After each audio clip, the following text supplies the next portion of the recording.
El Señor te bendiga. Mi nombre es Israel Ramos y estoy llevando un estudio sobre los mandamientos de Dios y sobre los mandamientos de Jesús. Vemos de que Jesucristo vino y anduvo como el Padre le había mandado. Él mismo así lo decía. Yo no hago mi voluntad, sino que hago la voluntad de mi Padre. Y vemos que como él anduvo en sus mandamientos o en los mandamientos de su padre. Vemos también de que él dio mandamientos.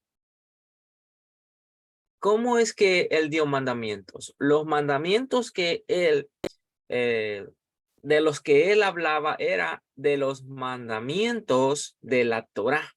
Y asimismo él explicó cómo es que se deben de guardar esos mandamientos. Y aún él lo extendió, porque vemos que cuando la palabra de Dios dice que él lo cumplió, vemos que esa palabra es rellenar, completar. O sea, que lo que no se había revelado, no se había entendido, pues él lo explicó y de esa manera nosotros también debemos de hacerlo, porque su misma palabra nos dice que debemos de andar como él anduvo. Debemos de imitarlo así como él imitaba a su padre. Por lo tanto, si él guardó mandamientos, ¿por qué nosotros no vamos a guardar mandamientos? Ok, entonces, estoy en el mandamiento 5 de esta lista, que son más de 100 mandamientos de Jesús. Ok, entonces, ya hablé sobre 4 de ellos, que en esta lista están los mandamientos principales.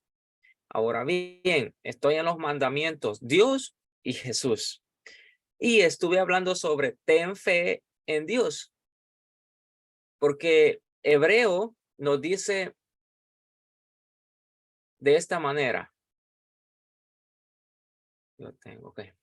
Hebreo dice, sin fe es imposible agradar a Dios, porque es necesario que el que se acerca a Dios crea que existe y que es remunerador de los que le buscan.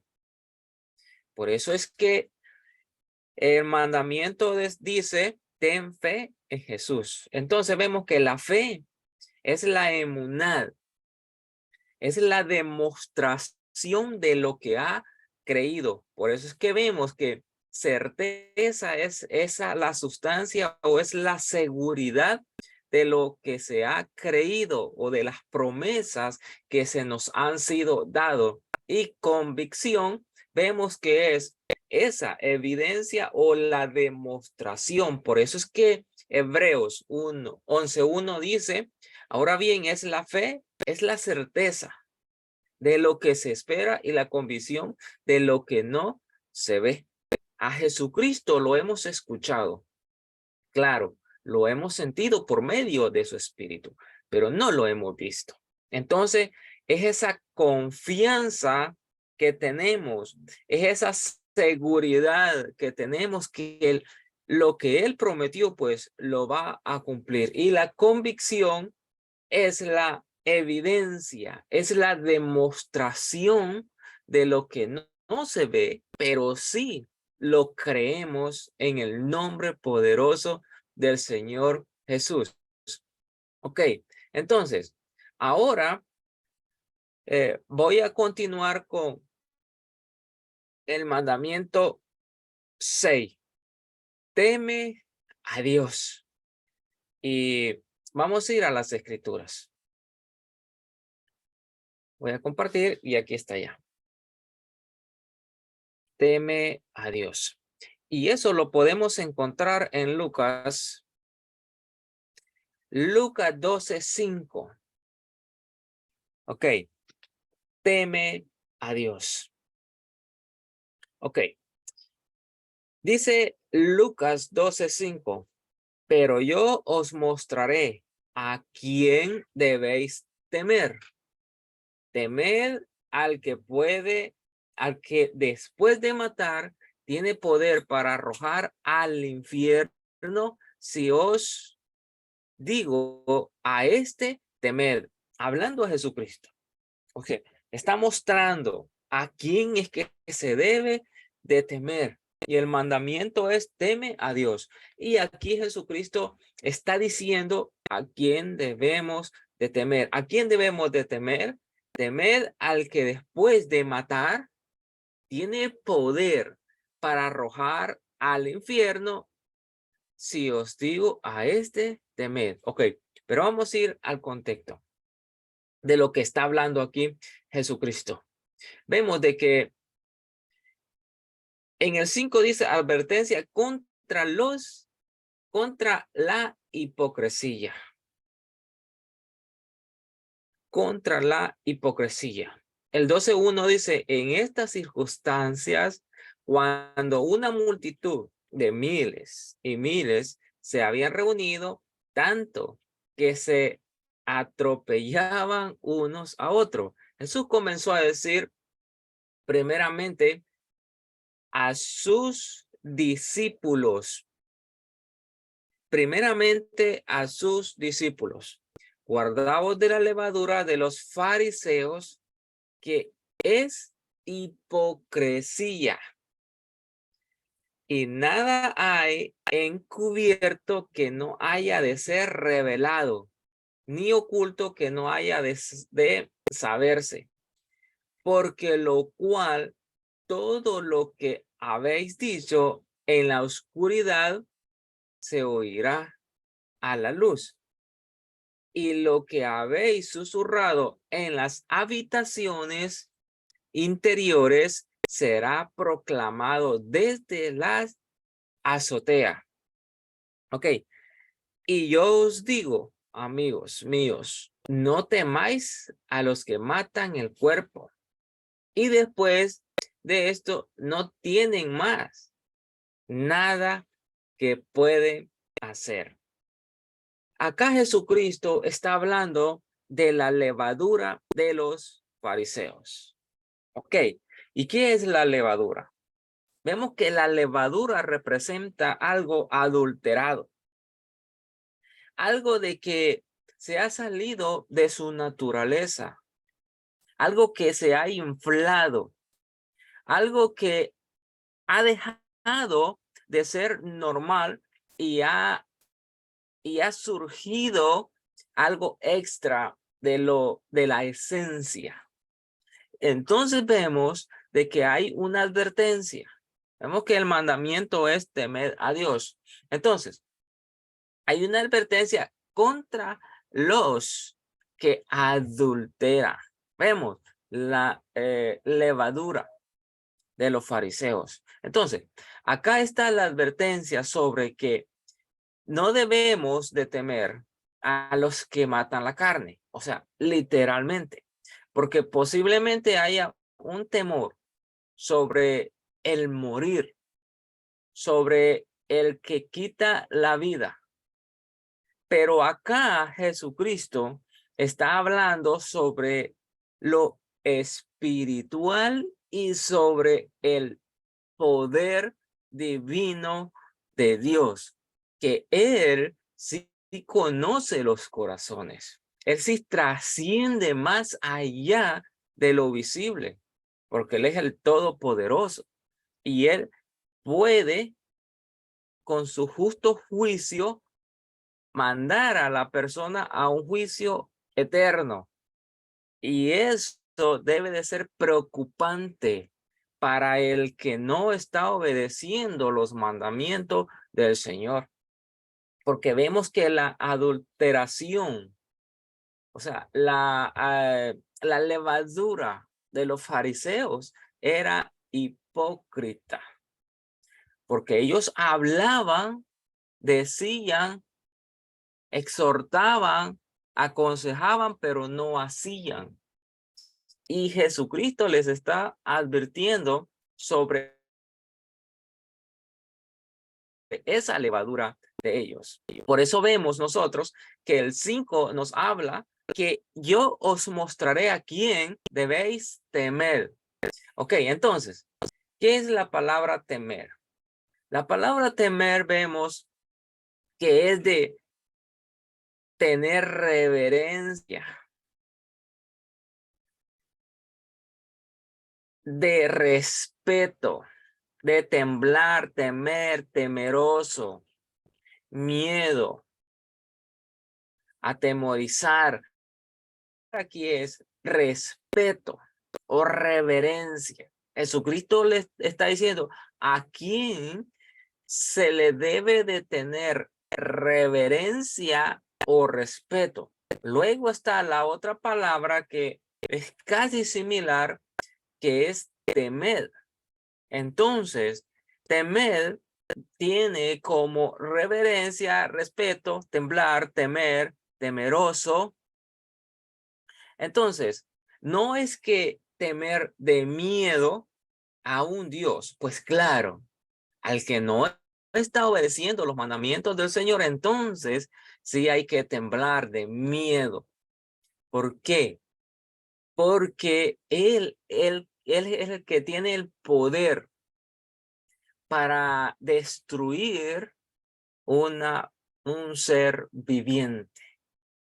Ok, entonces Jesucristo está diciendo, yo le voy a mostrar, y aquí viene la revelación de Jesucristo. Porque bien Jesucristo decía, el que tenga oídos para oír, pues que oiga. O sea, que entienda y que haga. Porque el que oía era el que hacía, era el que obedecía. No solo escuchaba y no entendía, no, sino que oía y obedecía y hacía. Entonces, ¿a quién deben de temer? Al que después de matar, vemos que Jesucristo tiene todo el derecho y la potestad de quitar una vida. Pues Él ha dado la vida al ser humano, pues Él es el que la quita porque Él es un Dios amoroso y justo. Y Él es el perfecto quien lo puede hacer. Tiene poder para arrojar al infierno. Vemos que acá la palabra infierno en griego es Gehenna. Y vemos que Gehenna es una representación de un tormento eterno. ¿Y qué era el Gehenna? El Gehenna estaba al poniente de Jerusalén. Este lugar era un basurero donde se quemaban toda la basura de Jerusalén, donde se tiraba todos los animales, y aún en el tiempo de guerra, ahí tiraban a los muertos, ahí los quemaban. Y ese lugar pasaba ardiendo día y noche. Y a ese lugar se le compara como un lugar de tormento y sufrimiento, aludiendo al futuro, al lago de fuego. Entonces vemos, si es Gehenna, está hablando de un lugar visible en Jerusalén en el tiempo de Jesucristo, donde el fuego no se apagaba, donde ese fuego permanecía día y noche ardiendo. Entonces, acá está hablando sobre quien puede matar, o sea, quitar la vida, cortarla, pero también llevarla a un lugar de tormento eterno. Porque vemos que si alguien muere, pues claro, hasta ahí llega el cuerpo se entierra y se deshace, se desintegra, pero vemos que espiritualmente Dios trasciende lo espiritualmente, y espiritualmente vemos que sucede algo que posiblemente lleguemos un día a conocer qué es lo que sucede. Un tormento en un lugar espiritual que no podemos ver, pero sí va a haber un sufrimiento. Ok, entonces, ahí en ese lugar está hablando Jesucristo que va a ir todo aquel. Aquí vemos que es hipocresía. Está hablando de la hipocresía.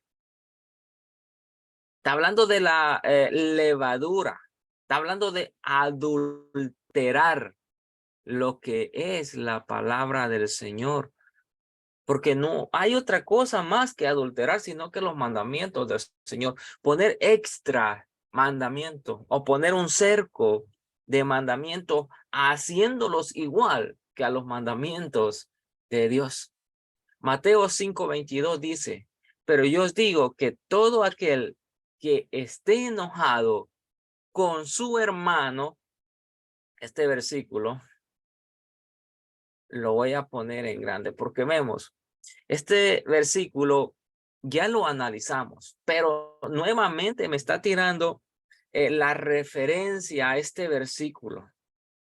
Vemos, es temer a Dios, pero fíjense bien, ¿qué es lo que está diciendo?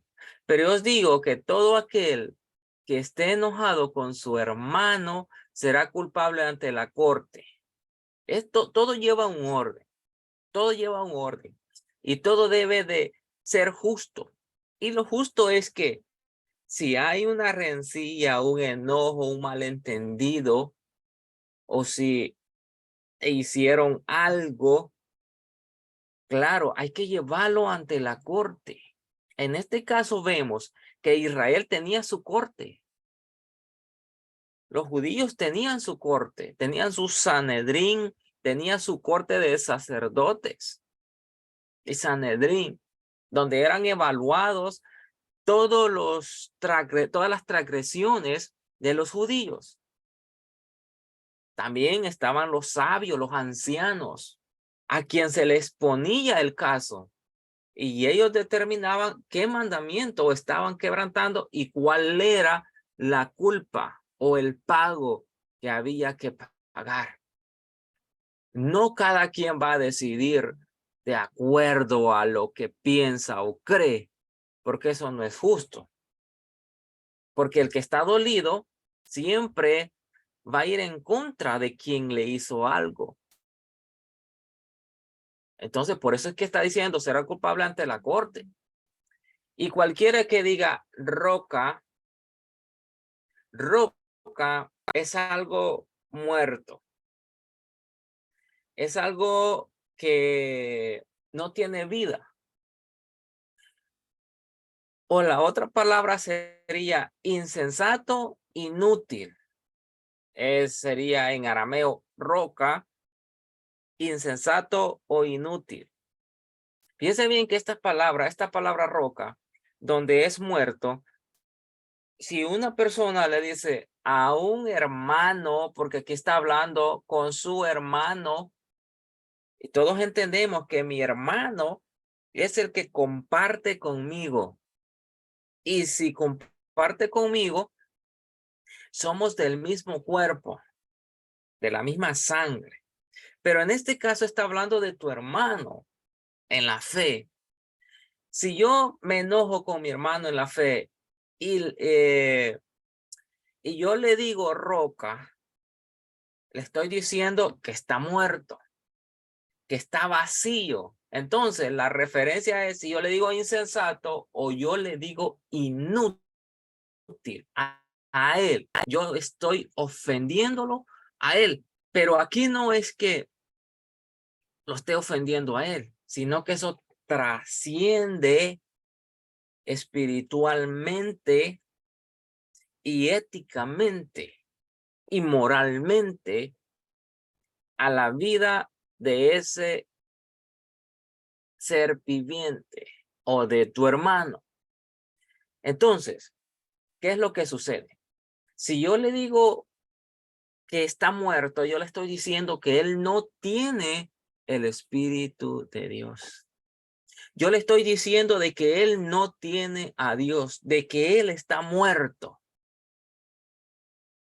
Entonces, vemos de que si yo le estoy diciendo eso, las cosas se van poniendo más grave, más difícil para el que lo dice. Porque el primer punto es que si yo estoy enojado con mi hermano, entonces yo voy a ir ¿a dónde? A la corte. Y se va a resolver en la corte. Yo voy a hablar, él va a hablar y los jueces, los ancianos, el Sanedrín, los líderes capacitados, porque eso es muy importante, la corte debe estar capacitada, entender la ley de Dios. Toda corte se apegan a los mandamientos o al reglamento por la cual se transgrede un delito. Y vemos que acá la ley es para defender al inocente o para llevar un orden. Si hay un desorden, no hay una comprensión cómo vivir la vida, pues entonces la ley te va a dirigir, te va a enseñar, te va a instruir por dónde debes de ir. Entonces, todo debe ser justamente. Pero si estoy enojado, pero si yo le ofendo con la palabra inútil o insensato, yo le estoy diciendo a él que él no tiene el Espíritu de Dios o que él no tiene a Dios en su corazón. Por eso es que es un insensato y es un inútil. Por eso hay que tener mucho cuidado con las palabras. Si somos lectores de la palabra de Dios, debemos de tener el vocabulario de Dios, no el vocabulario de una cultura. Porque a veces nos queremos justificar, no responsabilizándonos por nuestro vocabulario, poniendo por en medio a la cultura de donde yo vengo. ¿Qué tiene que ver la cultura con el vocabulario bíblico que Dios nos ha dado a nosotros? No tiene nada que ver. Solo debemos de educarnos y tratar al ser humano tal como es, como Dios lo trata, como Dios dice que nosotros lo tratemos. Y acá nos está diciendo que no le digamos inútil ni insensato. ¿Por qué? Porque dice a su hermano, será culpable delante de la Corte Suprema. Acá dice solo corte. Ok, no es tan grande el delito. Pero ya si yo le digo vacío, si yo le digo inútil, si yo le digo insensato, entonces la culpa se eleva. Y ahora ya no tendrá que ir a una corte regular, sino que una corte suprema, porque se van a tomar medidas muy fuertes ahí. Ok. El primer paso vemos que es ante la corte. Pero el segundo paso ya se va grabando. Fíjense bien lo que dice Deuteronomio 16:18. Nombrarás para ti jueces y oficiales en todas las ciudades que el Señor tu Dios te da, según sus tribus, y ellos juzgarán al pueblo con justo juicio. O sea, no va a ser algo de ventaja o desventaja, sino que todo justo y los jueces deben conocer la ley de Dios. Ok, entonces la Corte Suprema. Mateo 10:17 dice, pero cuidaos de los hombres porque os entregarán a los tribunales y os azotarán en sus sinagogas. El 26:59.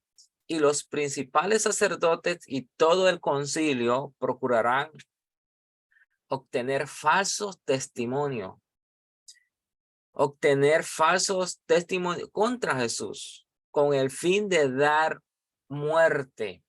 Ok, entonces, está hablando de una corte acá corrupta. Y por lo tanto, una corte corrupta no está está guardando mandamientos de Dios. Al contrario, se ha corrompido, se ha vendido, se ha prostituido al sistema terrenal, siguiendo así una agenda de las tinieblas. Ok, ahora viene el otro punto. Ok, entonces, cualquiera que diga idiota, vemos esa palabra que está ahí, será reo del infierno o gehenna. Nuevamente, reo, ¿verdad? Será encarcelado. ¿A dónde? Al infierno ¿de qué? Al gehenna de fuego. Entonces, si el gehenna era una representación, ahora ya no está ese lugar, ya no está ese fuego en Jerusalén. Pero vemos que en ese tiempo existía ese fuego que no se apagaba. Y cuenta la historia sobre cuando había guerra y pensaban de que estaban muertos y los tiraban a ese lugar, se oían los lamentos y quejidos en todo Jerusalén. Porque vemos que Jerusalén está cerca, la ciudad está cerca, y en la noche pues todo silencio, se oía ese ruido. Entonces,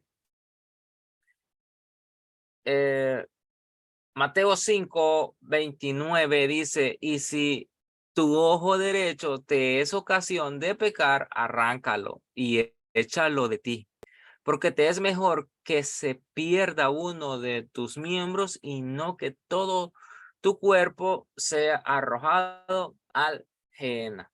Entonces, la advertencia está dicha. El 23 dice, por tanto, si estás presentando tu ofrenda, ok, lo vamos a dejar hasta el 22. Ok, ¿por qué? Porque acá Jesucristo está dando esta advertencia para todos los atrevidos, para todos aquellos que se sienten superiores a los demás. Ojo, cuidado, porque cuando alguien insulta a su hermano, él se cree superior a su hermano. Y más no sabe que él está cayendo más bajo que su hermano. Y acá Jesucristo lo está diciendo. Cuidado con llamarle inútil, insensato o roca a tu hermano porque le estás diciendo que no tiene a Dios en su corazón, que Dios no está con él. Eso sí es de tener mucho cuidado. Ok, entonces, estamos acá en el infierno. Mateo 5:22. Ok, entonces,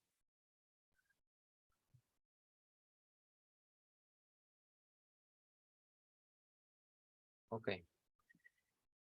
Si os digo a este temed, a este temed. ¿Por qué? Porque vemos que horrenda cosa, vamos a ir allá. Mira el que dice Hebreo 10:31. Horrenda cosa es caer en las manos del Dios vivo. ¿Por qué se debe de tener reverencia y respeto al Todopoderoso? Porque hay una horrenda cosa, caer en sus manos. Por no temerle, 2 Corintios 5:11 dice, por tanto, conociendo el temor del Señor, persuadimos a los hombres, pero a Dios somos manifiestos. Y espero que también seamos manifiestos en vuestra conciencia. Mateo 16:16 dice, respondiendo Simón, Pedro dijo, tú eres el Cristo, el Hijo del Dios viviente. Hebreos 3:12 dice, tened cuidado, hermanos, no sea que alguno de vosotros haya un corazón malo de incredulidad para apartarse del Dios vivo. La advertencia ya está dicha. Temed a Dios. Temed a Dios. ¿Por qué debemos de temer a Dios? Jesucristo decía, miren, yo vi caer a Satanás del cielo. ¿Por qué venían los discípulos contentos que los demonios se sujetaban? Pero Jesucristo le dice, mire, yo vi caer a Satanás del cielo. Ella estaba en el cielo. Procurad de que su nombre esté escrito en el libro de la vida. Procurad hacerlo. Y vemos de que la advertencia de Dios o de Jesucristo era de que Dios tiene el poder de matar, de quitar la vida y de mandarla al Gehenna o al lago de fuego. Y ese es el mandamiento. Dios tiene el poder. Mucho cuidado. Hay que temer a Dios sobre todas las cosas. ¿Y cómo se puede temer a Dios? Guardando mandamientos. Ok, entonces voy a subrayarla aquí. Azul. Ok, ahora el 8, el 7, el 6. Adora a Dios y sírvele solamente a Él. Mateo 4:10. Por allá, Mateo 4:10. Mateo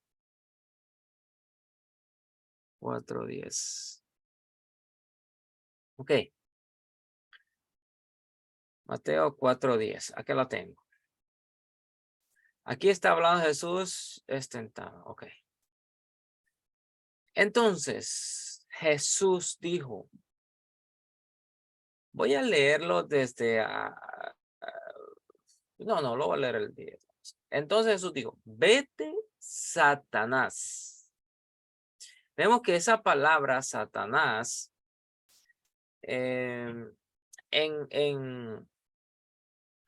arameo es Satán. Vamos a ver si puedo acá. Vamos a ver si los tira el diccionario para ver qué podemos ver acá. Ok.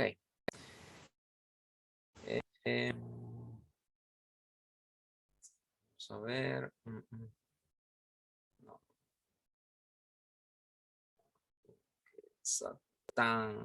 Satanás.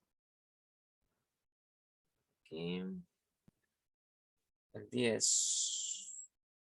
Satán. Está la transliteración es Satán, pues claro. Y Satán significa el acusador. El acusador. Vemos que él es como un título que se le pone a Lucifer, como también el título diablo o el título Satán. Bueno, aquí está transliterado que es Satán y bueno, se traduce como Satanás. La palabra es Satán, que significa el acusador.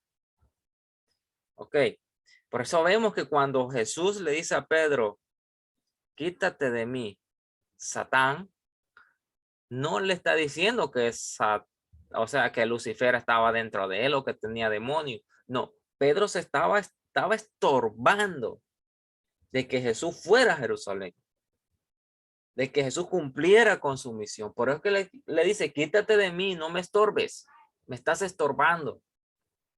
Por eso es que le dice, apártate de mí. Ok, entonces, porque escrito está. Ok, ¿qué es lo que está recitando acá Jesucristo? ¿A quién está recitando?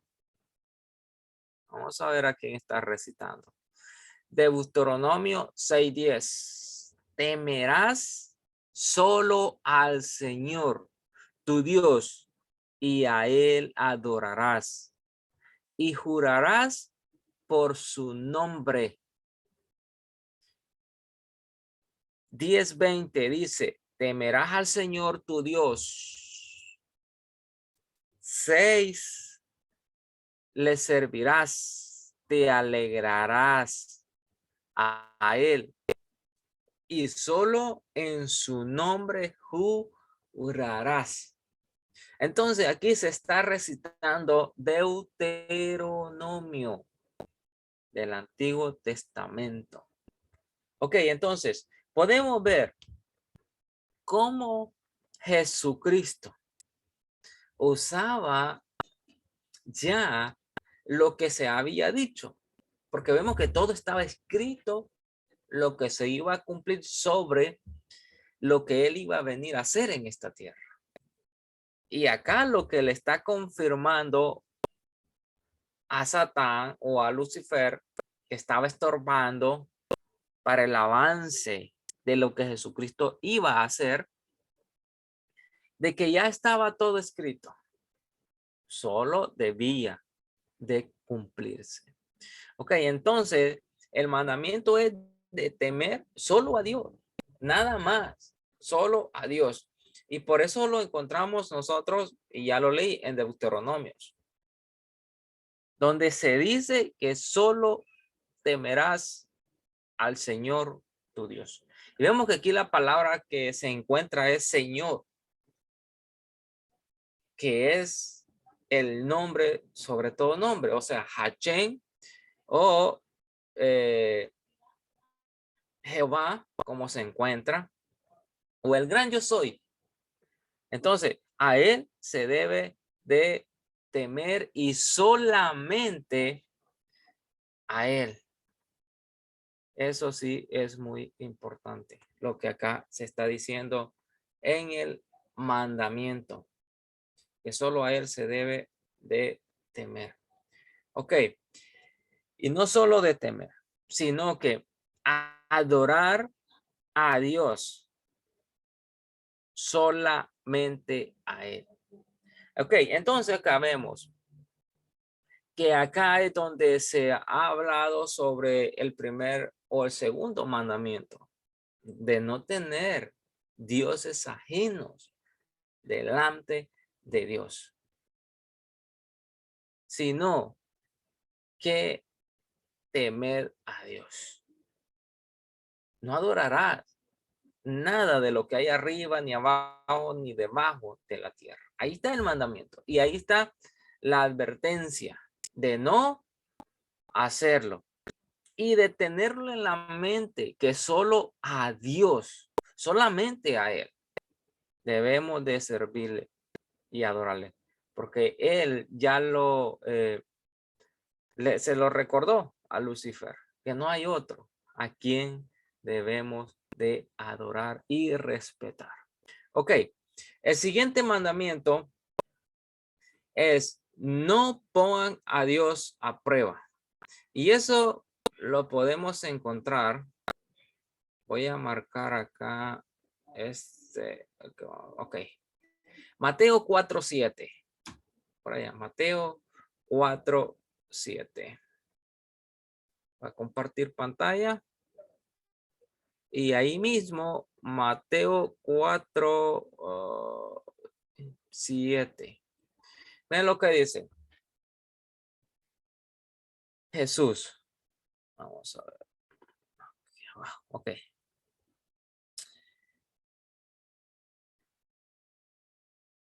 Ok. Si confías en Dios, confía también en... Ok, me acuerdo. Ok, no pongas a Dios a prueba. Mateo 4:7. Jesús le dijo, también está escrito. ¿Dónde está escrito? No tentarás al Señor tu Dios. Nuevamente, lo pondrá a prueba. Nuevamente, ¿a quién está recitando Jesucristo? Deuteronomio 6:16. No temeráis al Señor. No tentaráis al Señor, vuestro Dios, como le tentáis en Masá.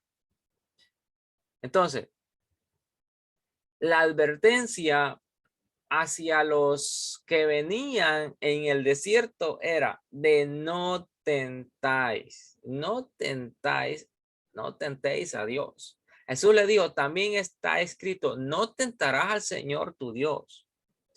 Luego lo encontramos en Lucas también, respondiendo a Jesús le dijo, se ha dicho, no tentarás al Señor tu Dios. ¿Por qué? Porque Él es el soberano y a Él, pues no se le debe de pedir explicaciones ni tampoco argumentar sobre su soberanía.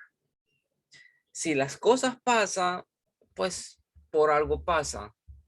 Ya el apóstol Pablo decía, todo obra para bien.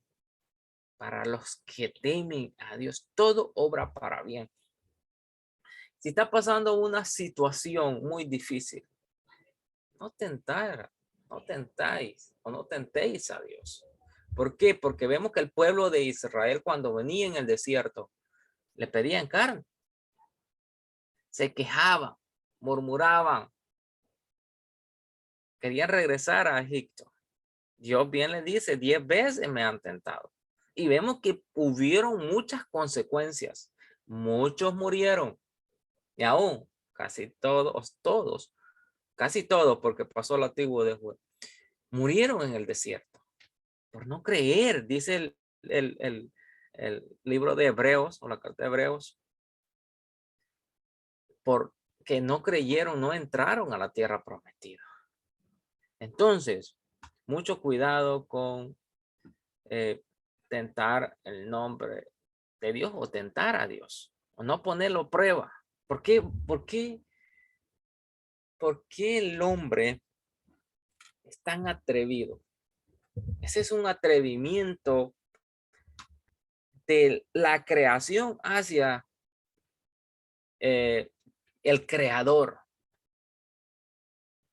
¿Cómo el hombre se pone a querer competir con Dios? Si ahí tenemos el ejemplo de Lucifer. Lucifer quería ser como Dios, pero ¿qué le sucedió? ¿Qué le pasó? Vemos cómo fue su derrota y hasta el día de hoy está derrotado porque ya Jesucristo lo vino a derrotar. Él ya estaba derrotado porque él es limitado. Teniendo ese ejemplo, vemos que cómo hay hombres atrevidos y mujeres atrevidas, jóvenes atrevidos, que se ponen a discutir con Dios. Se atreven hasta a enojarse con Dios. ¿Qué es esa falta de respeto? Solo si nos ponemos a pensar, los hombres de amadores de sí mismos, los que niegan a Dios, los que le faltan el respeto a Dios. Vemos que en el tiempo de los jueces, el pueblo respetaban a Dios, confrontaban a Dios en su propia cara, o sea, enfrente de él, hacían idolatría. ¿Y qué es esa falta de respeto? Vemos que cada vez que el hombre se aleja de Dios, el hombre comete barbaridades. El hombre es un desorden, una oscuridad.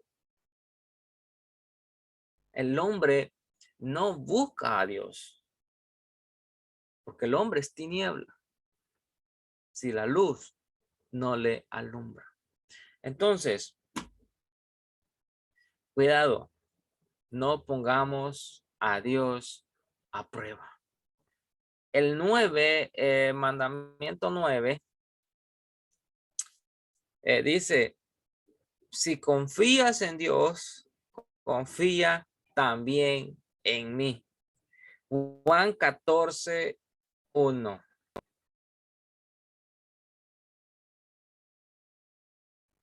Voy a buscar aquí Juan 14, 1. Ok. Palabra de consuelo y dirección. No se turbe vuestro corazón. Cree en Dios. Cree también en mí. Cuando Jesucristo hablaba, él hablaba para un mayor entendimiento a los mandamientos de Dios. Cada vez que él enseñaba, él lo que hacía era traspasar su carácter, el conocimiento hacia sus discípulos, para que ellos pudieran defenderse por lo que habían recibido. Porque vemos que Jesucristo llega,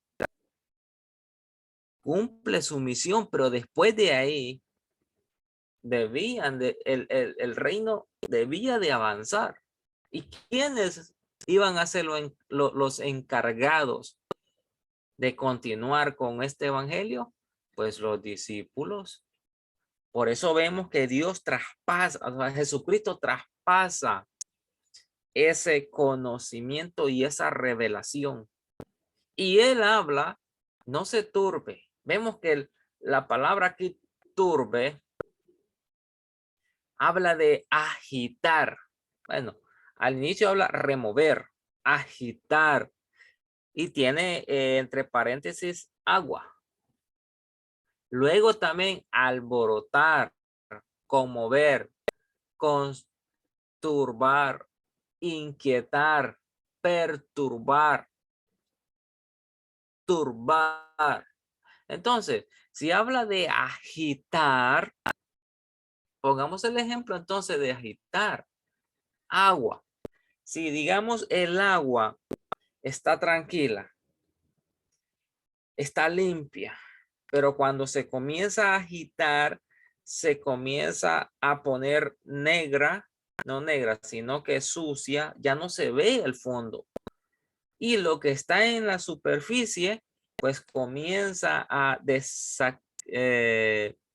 moverse, a perder el control, a cambiar de rumbo, a cambiar de posición, y entonces es más difícil tomar o tener el control.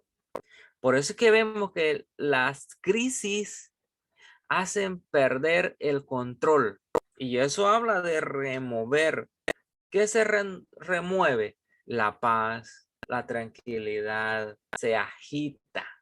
Y al agitarse, el que no tiene el carácter de Dios, pues entonces pierde el control. Porque eso es lo que quiere el enemigo, que perdamos el control, que lo desesperemos, que cometamos errores y después nos culpa. Por eso aquí de antemano ya Jesucristo está diciendo que no se turbe vuestro corazón. Fíjense bien, está hablando de corazón, donde vemos que se desarrollan las emociones y muchas veces donde están encerradas esas palabras o donde están los sentimientos, se remueven, y si no se tiene el dominio propio, pues se pierde el control. Juan 14:27 dice, la paz os dejo, mi paz os doy. No la doy como el mundo la da. no se turbe vuestro corazón ni tenga miedo. Aparece la palabra turbar nuevamente, agitar, y aparece la palabra miedo. Entonces, cuando se agita el corazón, el hombre comienza a tener un desequilibrio, un movimiento. Pues todo va bien, pero cuando comienza a agitarse más, el hombre comienza a perder el control. Y cuando pierde el control, llega el miedo. Y al llegar el miedo, está cerca de ser vencido. Hay muchos ejemplos. Jesucristo en la barca y sus discípulos. Se agitó el agua, hubo turbulencia y los discípulos pues intentaron pues tener el control o controlar la situación, pero se salió de sus manos, tuvieron miedo y clamaron a Jesús.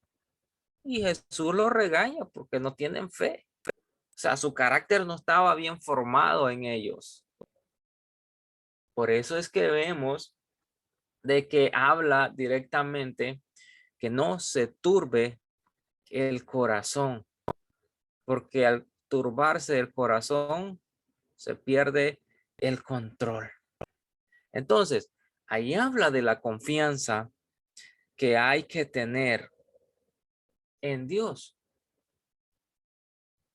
Y Él lo está revelando. Él está dando esta revelación, esta clave de ver venir la situación y tomar el control. Porque para eso se han dado las herramientas a cada cristiano, a cada hijo de Dios, que tome el control de su situación. Entonces dice, no se turbe vuestro corazón. Ok, entonces leímos Juan 16:22, por tanto ahora vosotros tenéis también aflicción. La aflicción también puede provocar agitamiento.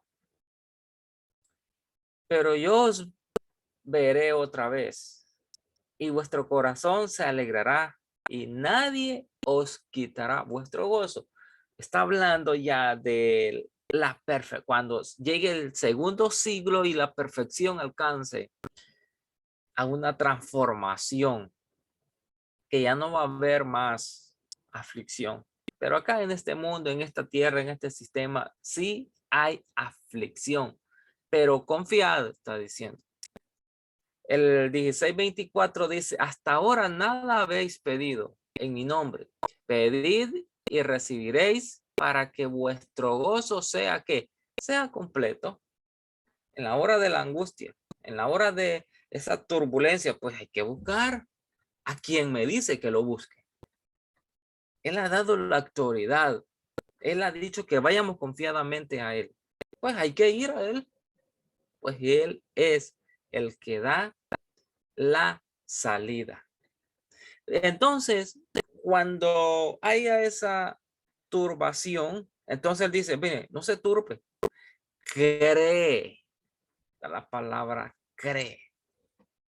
Es tener fe, respeto, es guardar, confiar, creer, creyente. Ok, entonces vemos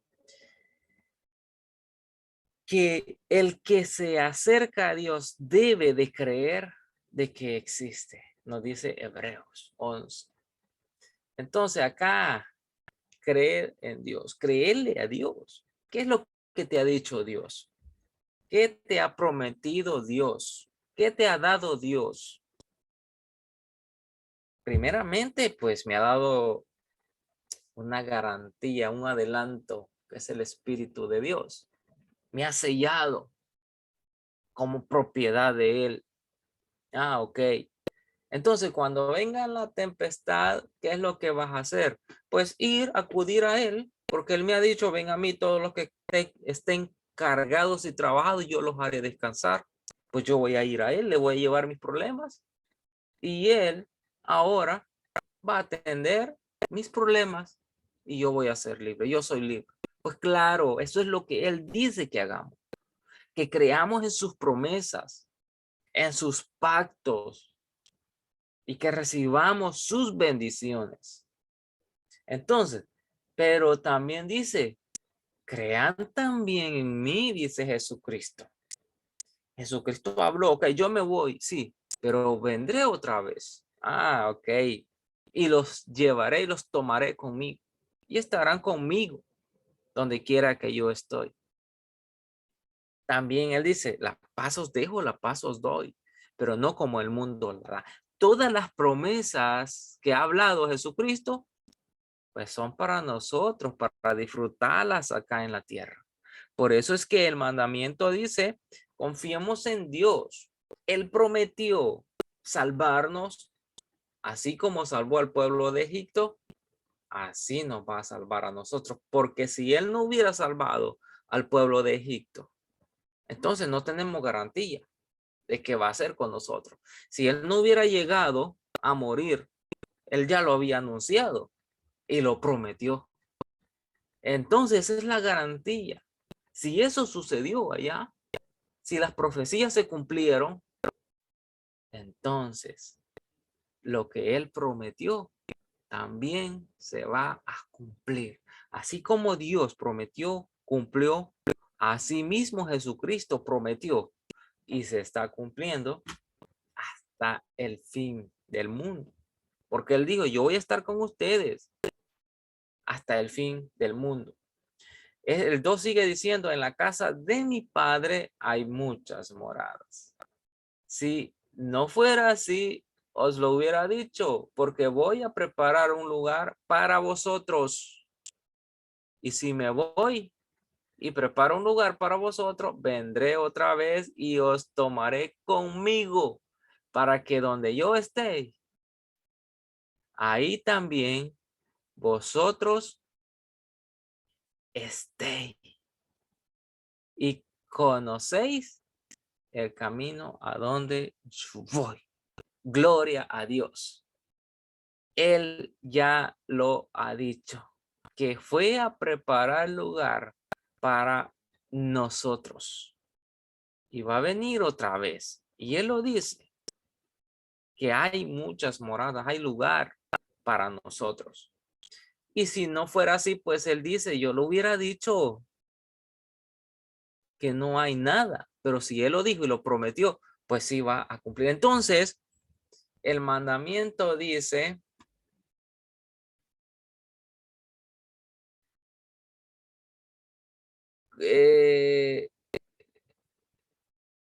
confía en Dios, confía también en mí. Ese es el mandamiento. Confiar en Dios y confiar también en Jesucristo. Ok, entonces,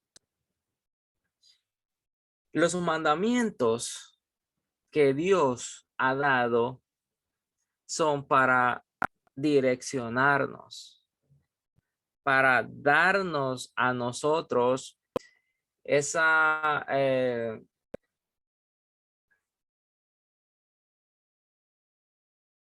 esa dirección,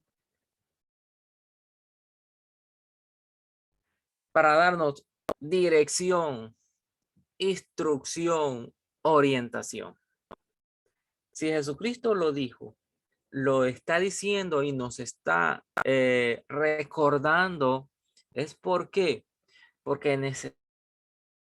necesitamos la hora. Ya ahora Jesucristo ya lo explicó y lo dijo.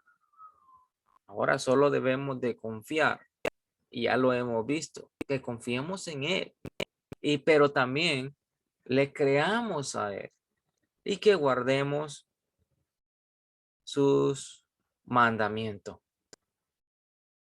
Que el Señor te bendiga y te guarde. Que el Señor haga resplandecer su rostro sobre ti y tenga de ti misericordia. Que el Señor te mire desde los cielos y ponga en ti paz. Shalom.